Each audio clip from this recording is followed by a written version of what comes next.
एक संत एक गांव में रहते थे जहां पर एक ब्राह्मणी भूतनी बन गई थी। बाबा को गांव के एक घर में ठहरा दिया गया। उस घर में भूत प्रेतों का उपद्रव था। जिनका घर था वो घर छोड़कर भाग गए। भूत प्रेतों का उपद्रव की वजह से वो शहर चले गए। बाबा से बोले, आप जंगल में क्यों रहते हो, आप इस घर में रहो, हम लोग तो शहर जा रहे हैं, खाली पड़े रहने से तो आप रहिए। साफ सफाई और पुताई कराई। बाबा वहाँ रहने लगे। एक दिन बाबा ने देखा कि गांव के एक ब्राह्मणी जो कि कुछ समय पहले मर गई थी सामने खड़ी है। बाबा बोले, तू तो मर गई थी? बोली, हाँ, कुएं में डूबकर मरी हूँ।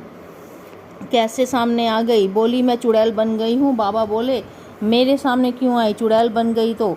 बोली, बहुत दुखी हूँ इस योनि से, मेरा उद्धार करो। बाबा बोले, मैं तो तुझे पहचानता हूँ, तू तो शंकर जी को जल चढ़ाती थी, बड़ी भगवान भक्तन थी, तू तो चुड़ैल क्यों बन गई? उसने कहा, मेरे जीवन में एक सबसे बड़ा पाप हुआ है, मैंने एक परपुरुष का स्पर्श कर लिया, उसी पाप से मुझे उस योनि में आना पड़ा, मेरा उद्धार करो। बाबा बोले, बातों से उद्धार थोड़ी होता है, यहाँ सूखी रोटी भगवान को भोग लगाकर खाता हूँ, घी तो हमारा खत्म हो गया, घी ला कर दे, घी से उद्धार होगा। घी ले आ।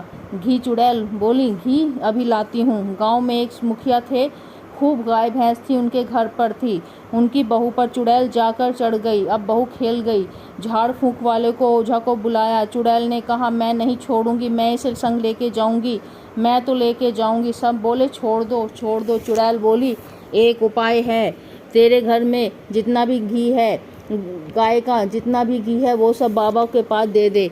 उसके घर में भैंस का घी तो बहुत था, मगर शुद्ध गाय का घी केवल 3 किलो था। उसने तुरंत 3 किलो घी पहुंचाया। पहुंचाते ही चुड़ैल उतर गई। गांव वाले तो अब बाबा को सीधे के साथ घी जरूर देते, घी नहीं देंगे तो बाबा चुड़ैल छोड़ देंगे। फिर बाबा के गुरुजी ने उन्हें सभी को भूतों को शिव पुराण की कथा सुनाई और सब भूतों का उद्धार हो गया।